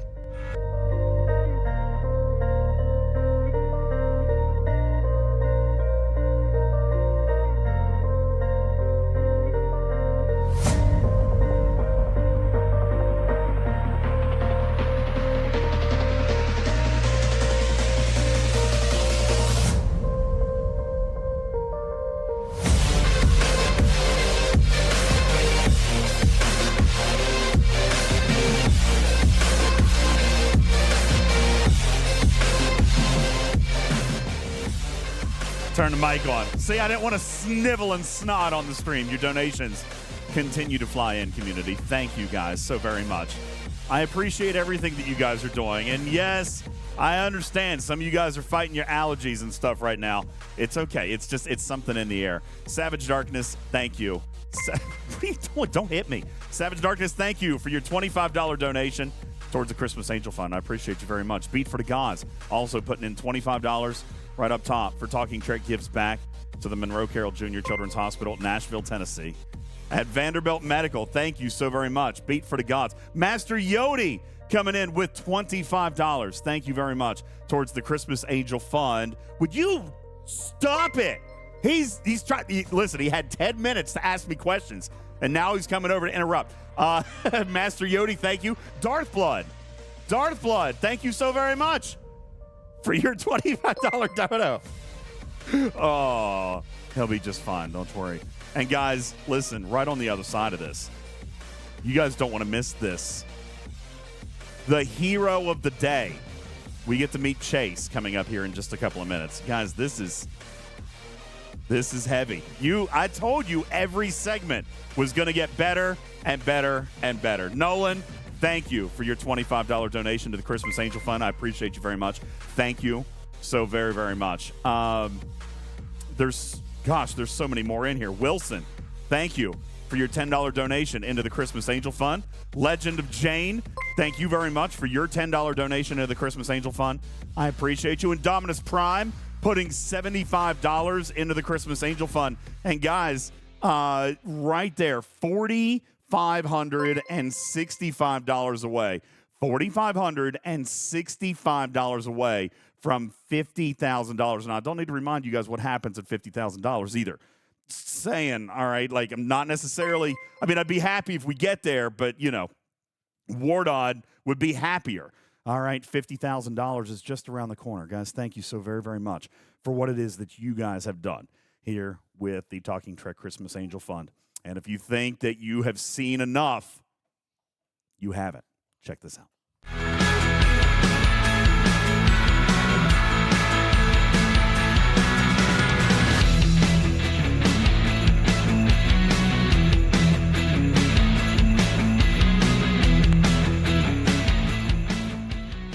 Hey everybody, my name is Beck, and if you don't know who I am the digital content manager for Star Trek Fleet Command. I wanted to take a moment and let y'all know that I have been so incredibly proud of all of you for the initiative that you guys have taken this year with the Christmas Angel Fund to give towards such a wonderful, wonderful cause. I also want to take a moment and let y'all know that this year, Star Trek Fleet Command will also be participating.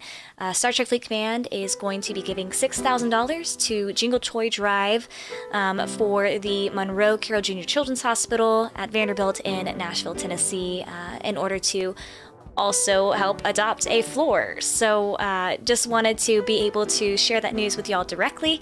It's something that we're very excited to be partnering alongside the Star Trek Fleet Command community and doing this year in order to make an impact on the lives of these children and their family. So that's all I had. Like I said, super proud of you guys, and the fundraiser's not done yet. So I'm really excited to see how much more we can do, and I am cheering everybody on. Everybody, I do appreciate you guys all being here. And we've had a very awesome day. We've met a ton of great people, but I am not sure that we could have anything better than what we're getting ready to do with you guys here right now. Of course, this is Talking Trek. My name is Ultimate DJs, and I'm joined today by the guest of the hour, of the day. It is Chase. We've talked to you guys a little bit about the fact that we were going to be able to meet with Chase today. Chase is really, truthfully, an ambassador for this hospital. You've been a patient here your entire life, right? Chase, say hello to everybody, and thank you very much for being here. Appreciate you, man. Hello, everyone. Hello, hello. You are a silly little goose. And we've got Chase's mom over here as well, joining us, and your story is probably equally as interesting when you talk about the ups and downs of what you guys have been through, and you know, when something would take you guys by surprise, blindside you, but then what you've turned it into. Your relationship with this hospital is intimate. Yeah, yes, very intimate. They've given us more than we could ever ask anyone for. I mean, because of this hospital, our family is complete. Chase is adopted. So at any moment in our relationship with Chase, up until a certain point, because he was a pre-adoptive foster placement, we could have stopped parenting him because we didn't think we had the tools to parent him. But because we knew we had the kind of support that is afforded here, we were able to continue and successfully adopt him. And as you see, we have a very, very spoiled 14-year-old boy who He is a character. He is a character. Who definitely does not have a confidence issue. Never anything wrong with that. No, Not at all. And I can assure you that there is, in fact, never a dull moment in my home because of Chase and his brother. Going back, you said that he was a foster for you, right? Yes. So tell us a little bit about like the very beginning. He had medical issues when you met him. Yes. And you didn't run. No. So I'm going to go ahead and give you guys all a disclaimer. This is not an easy story to hear. Okay. This is not an easy story to say. And before I say some of these things, I want you to understand that as parents, Josh and I do not run from the truth. And Chase is very well aware and does consent to this story being told. Okay. Fair. So I feel like at 14 years old, he has say-so and he has autonomy in his own story. And I'm just the messenger because he really doesn't remember it, but he certainly will not be shocked by anything I'm about to say. Fair enough. Is that okay with you guys? Yes, ma'am. Okay, awesome. So Chase came to us at 7 weeks old. And when he got to the house, well, this is kind of funny, so I'll give it to you this way. I got a telephone call. I had taken my older son to swim class. That was a foster agency. They were trying to reach us because they had a baby who needed a home, and Chase was that baby. So I tried to call my husband because that's what most responsible wives do when they're going to bring a baby home. Hey, by the way. And he did not answer. And I called and I called. So when he did finally answer, he was like, what is going on? And I was in tears. I was like, it's a baby, it's a baby. So he assumed that I was referring to our son, who was 4 at the time. He's like, what is wrong with our baby? I was like, no, I need you to stop at Walmart. They're bringing us a baby. Wow.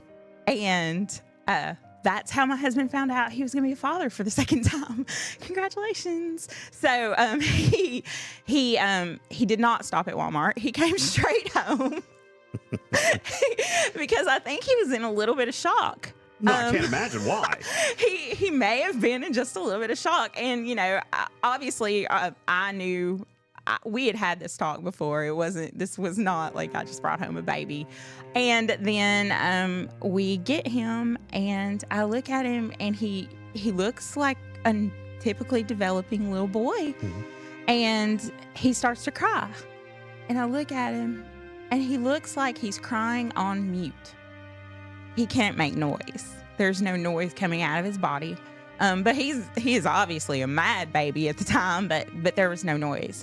We found out later that was the result of him having been intubated and the life support that he was on. So we didn't find out that second all that Chase had been through prior to that moment when he came to us at 7 weeks old. That was something that kind of trickled into us little by little, and a lot of it came from the hospital because shortly after that night, he was back here, I want to say 2 weeks after that, he had his first admission. And for the first 2.5 years of his life, he had a hospital bracelet for every month. He was admitted at least once a month, every single month for the next 2.5 years.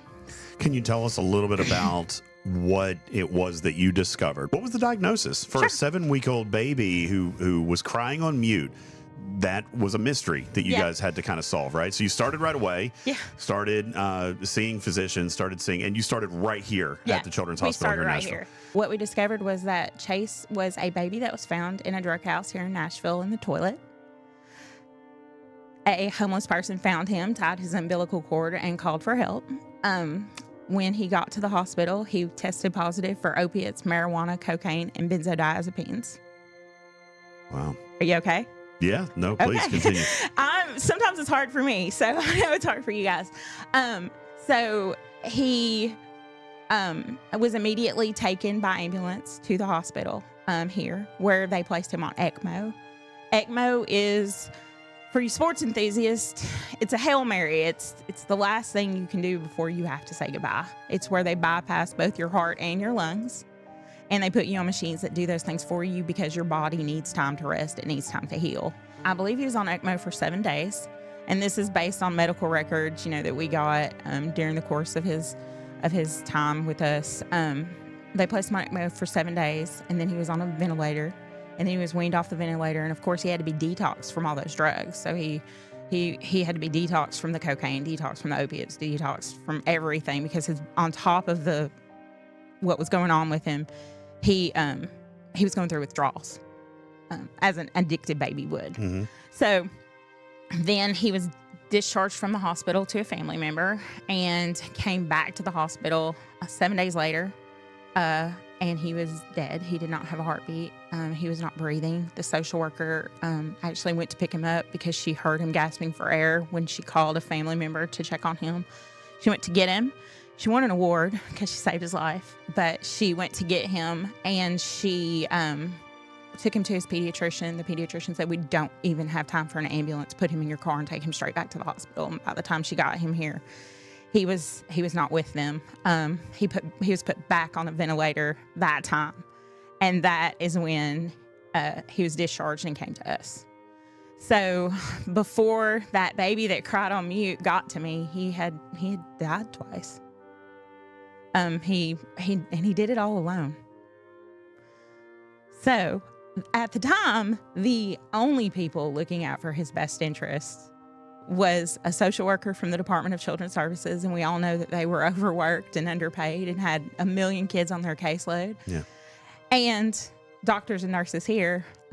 He had a very, very uncertain future, and they never looked at him like he was a child who had such an uncertain future. They looked at him like he was a child who would have a future, and they wanted to give that future to him. And that is what makes the difference between a good hospital and a great hospital, and good doctors and amazing doctors, and ones that literally change lives. They change the whole trajectory of this child's life. It could be so many different things. And look at him. He's here, and he's spoiled, and he's spunky. Yeah, we were talking before he came in. One of his late night habits, he describes it as rummaging. Eating cheese. Rummaging. Why are we eating cheese? Rummaging through the kitchen, just looking for snacks. And you're like, listen, if I find it and I like it and I want to eat it, I just eat it. Like, Yes. right? You just tear it up. He's a teenage boy. That's what you've been a teenage boy. You know Yeah, that I've got feeling? teenage boys. They eat. They do a lot of that. Don't judge me. There's no judgment here, buddy. No judgment. At least you're eating good foods. Like, well, except for the ramen thing. We'll talk about the ramen thing a little bit later. He's never had ramen. Never touched ramen. He's in never my had life. ramen. He's spoiled. You have to put it in the microwave. It's so good. Anyway, I don't know about that. a lot of people would agree with you on We that. can agree to disagree. So let's talk to Chase for a couple of minutes. Chase, you walked in earlier and got to meet you full of life, full of energy, the same smile on your face. But that's because the family and the support that you've had around you have made it so that you've got this kind of life, right? Yeah.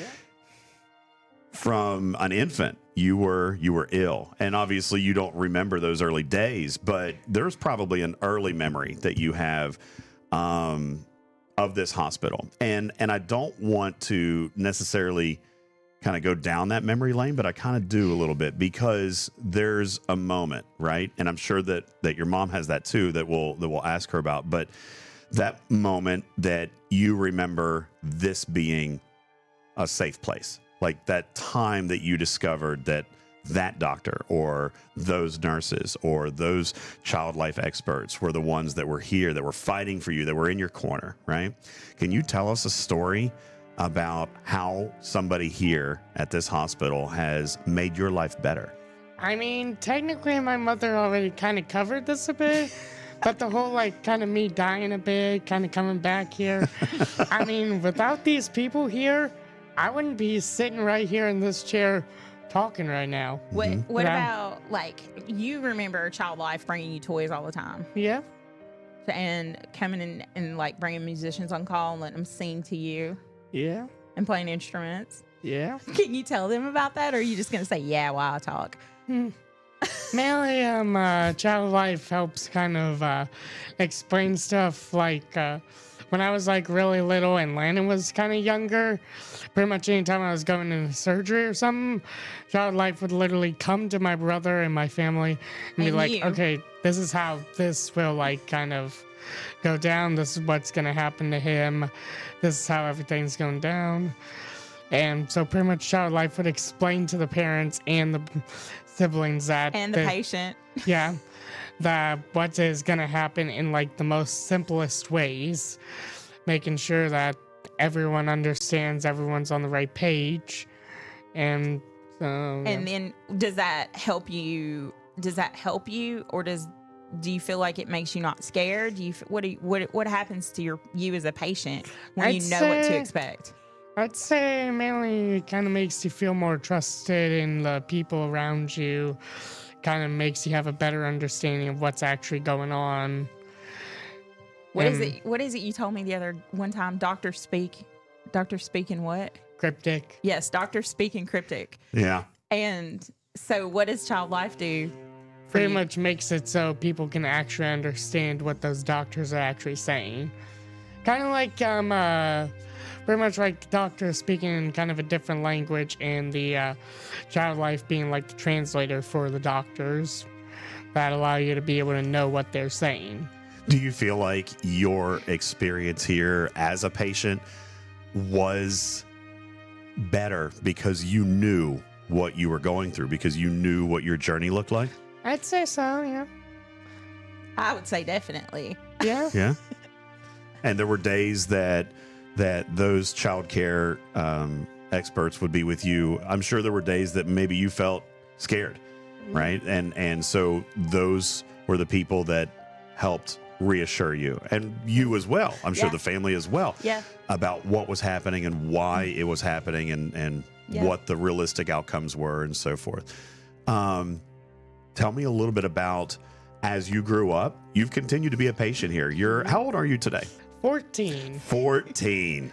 A teenage boy eating the cheese sticks in the middle of the night, 14 years of age. And you have been a patient here your entire life. Yeah. You have become almost an ambassador here. He is right? an ambassador here. The Children's Miracle Network and Vanderbilt Children's Hospital selects ambassadors, and he is an official selected ambassador, not even almost. Full on. That is incredible.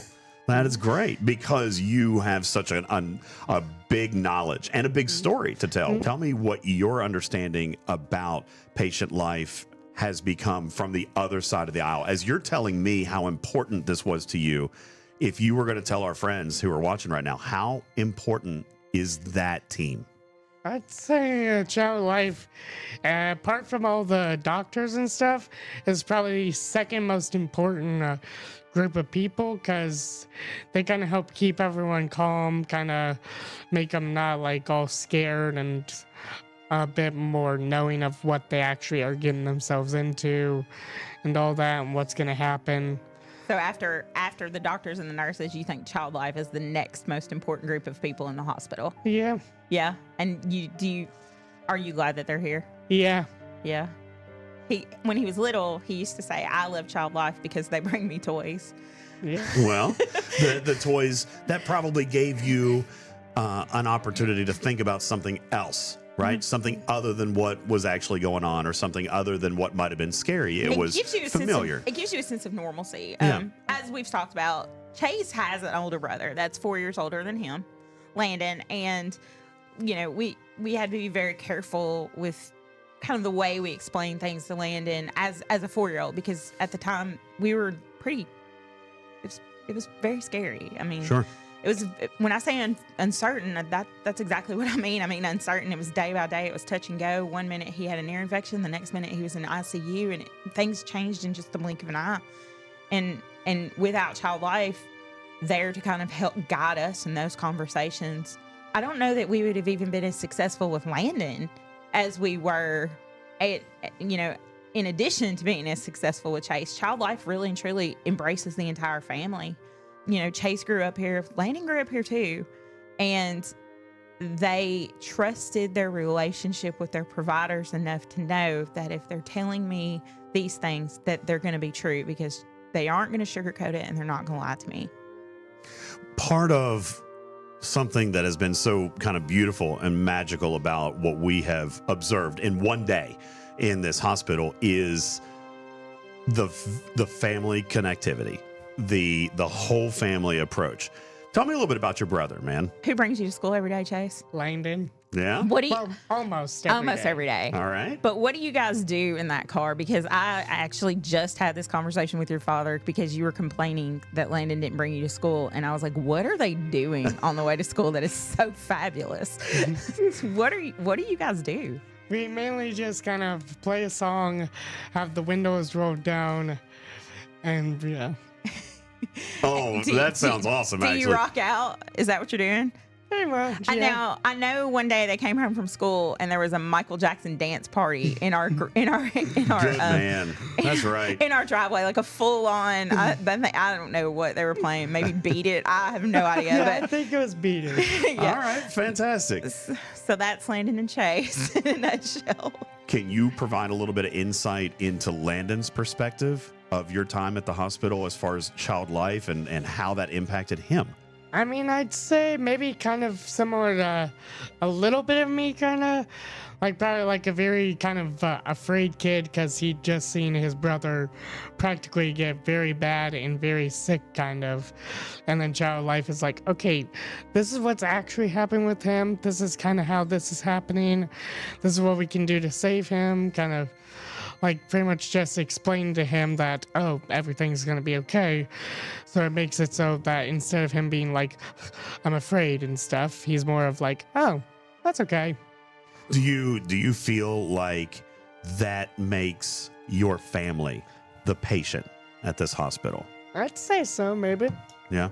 That they're providing care and services to everybody. There is a term for that. It's called patient and family centered care, and it's very important. It's part of what Vanderbilt stands for, and they do it well. They do want to take a holistic approach, because if the child is sick and the family is not cared for, the child cannot heal. You have to make sure. I mean, children worry about their mom and dad. They worry about their siblings. They worry about their pets when they're gone. I mean, Chase will be the first one to tell you that, Honey is his dog, and he misses her when he's here. What kind of dog is Honey? I think Honey's what kind of dog Honey golden is. doodle, I believe. Yeah, she's a golden doodle. Oh, how beautiful. Oddly enough, you were mentioning Landon, and I texted my husband while Chase was talking. He wrote, and he's 18. He's going to college. My mom's heart is broken. It's shattered. But he had to write an essay. And as mom, I am the official proofreader of all college essays. And he sent me one the other day that just about brought me to tears. And it was about his experience as a sibling. Of a child with special needs. I feel like it summed it up. None of us could do justice to Landon's experience. Right. Quite like that essay did. And I'm going to try to do this without crying. My kids kind of get me. I'm not usually an emotional person. And again, this is from a college essay. So understand that 18-year-old boys don't pour their hearts out very often. Okay? Watching my parents lead our family while living every parent's worst nightmare was instrumental in shaping every facet of my personality. They seem to always know how to meet each child where they are and anticipate their needs as though they are their own, a skill that extends further than parenting a child, and one that I use when engaging with my peers in both on stage and in life. My parents have a perspective in life that can only come from nearly losing a child. That means recognizing the difference between a problem and an inconvenience while reacting accordingly. They taught me our family is only as strong as their weakest member, and in life to always defend those and build up those who require extra support. These characteristics were passed down to me and are also qualities that I value in others. Because of my life experiences, I've become sensitive to and an advocate for people with special needs, children with life-threatening medical needs, and their siblings. A sibling of a medically fragile child, siblings of medically fragile children have a unique perspective. A super sib, they call us. This is not a task for the faint of heart. You see, super sibs were cut from a different cloth. It's a club no one wants to be part of, a beautiful nightmare, if you will. A group of soldiers who have seen things on the front line despite their parents' best efforts to shelter them. Sorry, I'm not a crier. We've watched our parents maintain control while their entire world was falling apart around them. We've seen them beg God. Gosh, this kid. Oh, he's grounded. We've seen him beg God. We've seen them beg God. We've caught them crying when they thought we weren't looking. We've watched our siblings beat the odds, cheat death, and still live their best life. All of this while simply trying to grow up.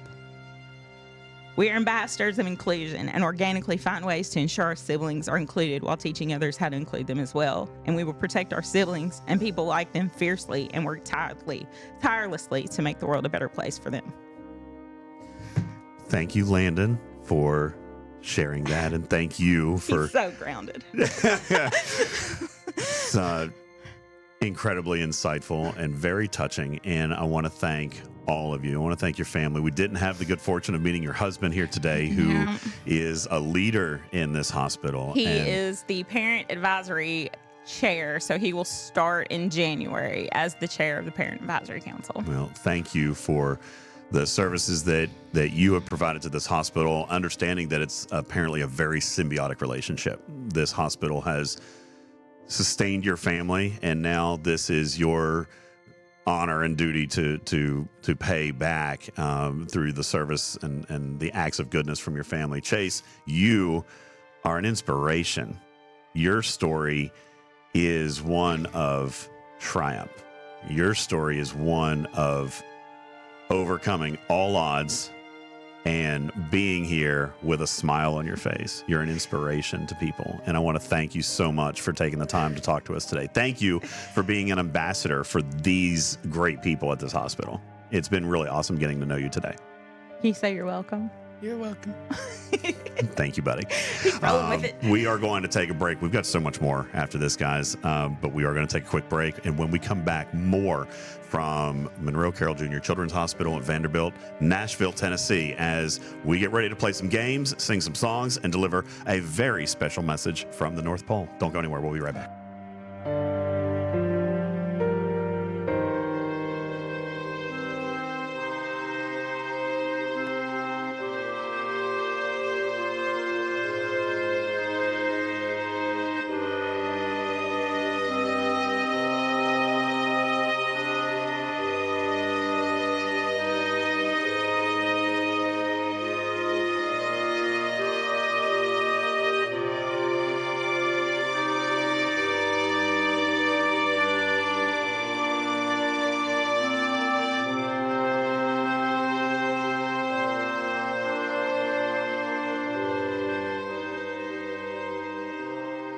Thank you for the continued donations that continue to come in.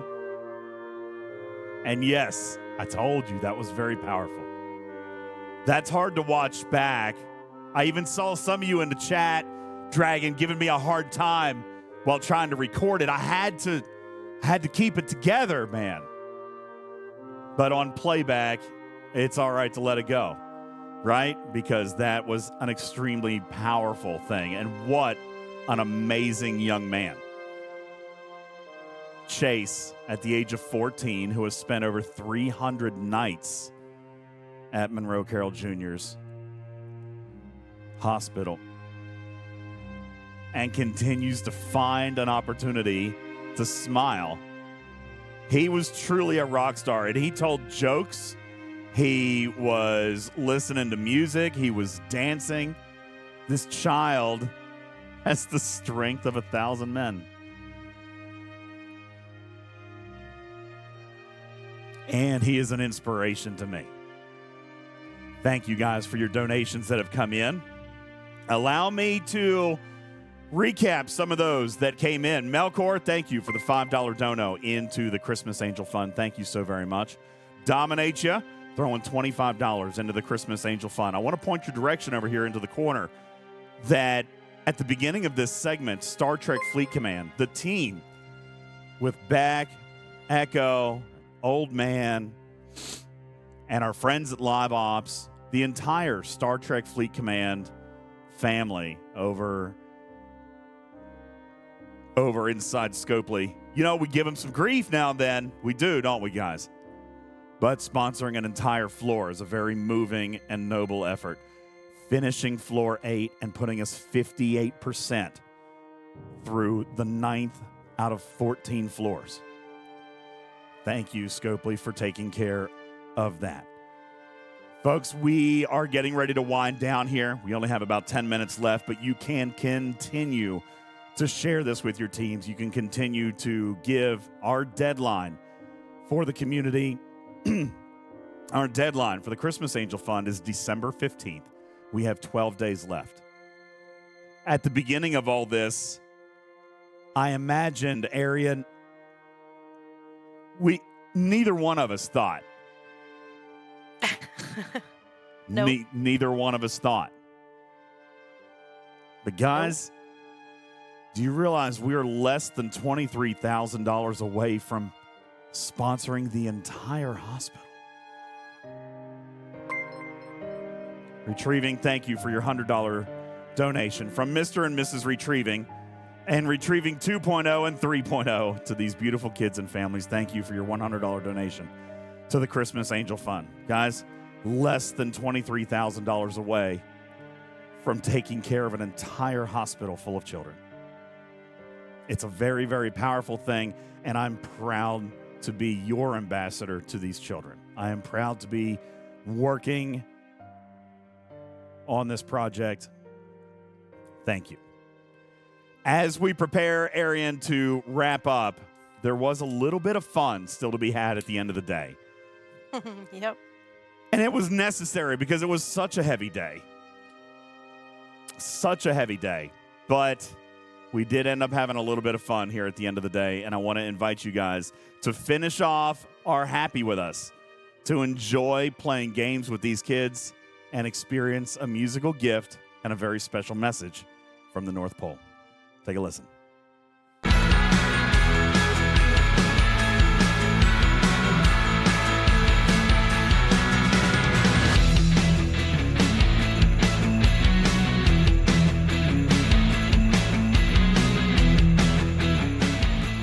I'm going to turn it over to the one and only Santa Claus for a Thank you. Thanks, everyone. Man, I am tired. It was a long journey down here. But my friend here, DJ, he requested, he said, I needed to come down to meet all of these wonderful children, and I needed to come down and to be here for everyone so that we could kick off the holiday spirit and to kick off the holiday celebration. Now, Santa, I have a very important question to ask you. Okay. Is Ryan Seacrest on the nice list this year? You know, I can't divulge that information. I'm sorry. You're just going to have to wait. Ryan. You know, HIPAA. Yeah. And you know, we still have like almost 30 days You know left. what? You're not wrong. There is still plenty of time for things to change, right? This is true. Okay. He This hasn't is done true. the second check of the list. Yes, you know what I'm saying. Because I check it twice. That's right. I do. I check it twice. Yeah. Yes. Well, thank you so much for coming to see us. Yes, and I also wanted to tell everyone listening here, if you can hear my voice, all of the children, okay, I need you to help me out, okay? I am very busy, as you know, okay? But I need you to send me letters. I need your letters to be sent. I love reading your letters. So I need you to talk to your parents. I need you to talk to your child life specialist. I need you to tell me what you would like for the holidays. I need to know that. It's a big world. I need the information. Casey, I'm old.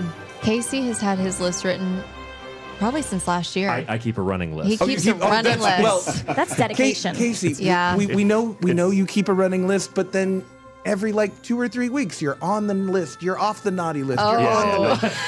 It's very I'm not walking hard. the straight and narrow, but in the event that it happens to line up, I've got an Excel spreadsheet. Yeah, I mean, you know, we get it. It's the last pages. push. It's the last Pages push. long. Yeah, I Well, get it. Santa, thank you so much for being Oh, no here. problem. I thank you very much for letting me stop by. Yes. And please, all of the children, be good for the next couple of days. Yes. At least until Christmas, at least. There you go. Make me happy. Okay? But I've got to go now. I've got to go back and feed the reindeer. Yes. And we've got toys being made right now. The elves, they are on 24 hours a day I work. bet. It's hard. Yes. It's hard.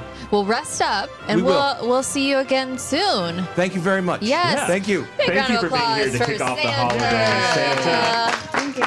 We love it. Okay. I might have one up my sleeve. Okay. We'll talk you into it. Yeah. All right. All right. I'm going to turn it over to Beck for more music.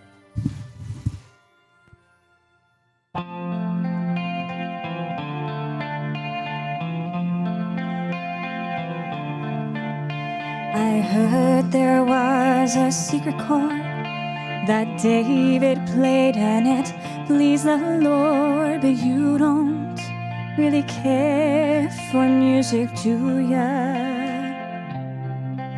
Well, it goes like this: the fourth, the fifth, the minor fall, and the major lift. The baffled king composing hallelujah, hallelujah,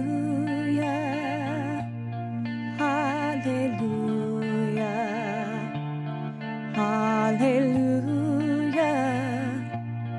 hallelujah.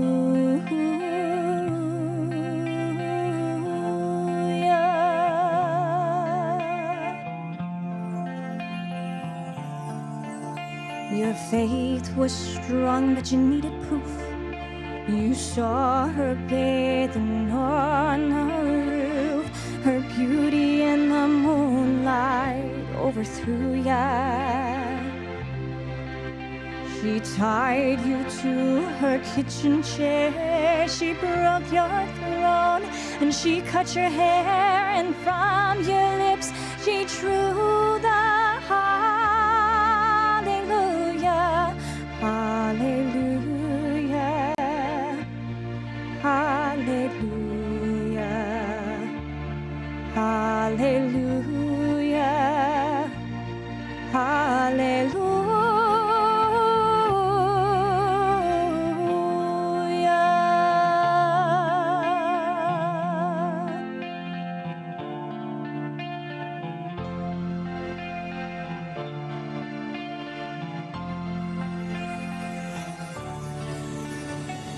Well, maybe there's a God above, but all I've ever learned from love was how to shoot somebody who outdrew ya.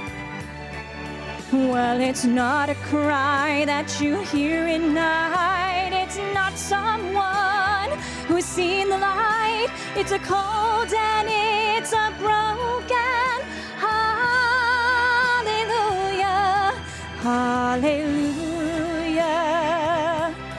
hallelujah, hallelujah, hallelujah. Hallelujah, hallelujah, hallelujah,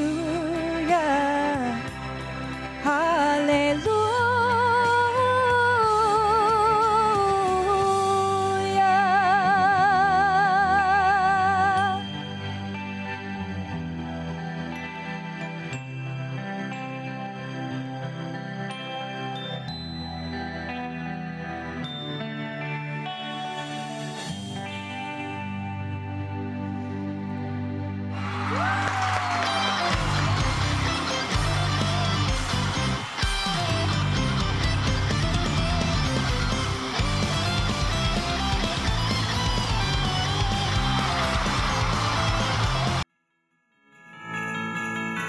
Ah, man, I made it all the way to the end. Griffin, we made it all the way to the end, and I only made 2 mistakes. I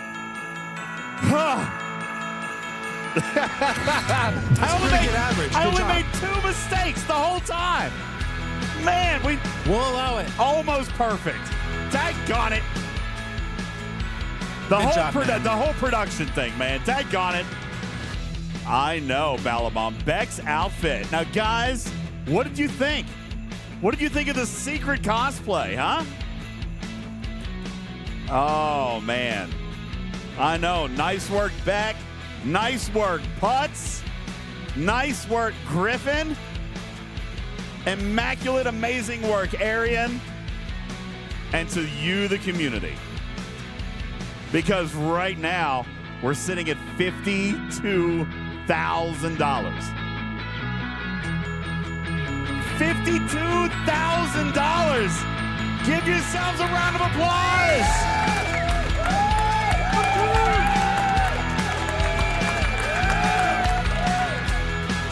Oh, man.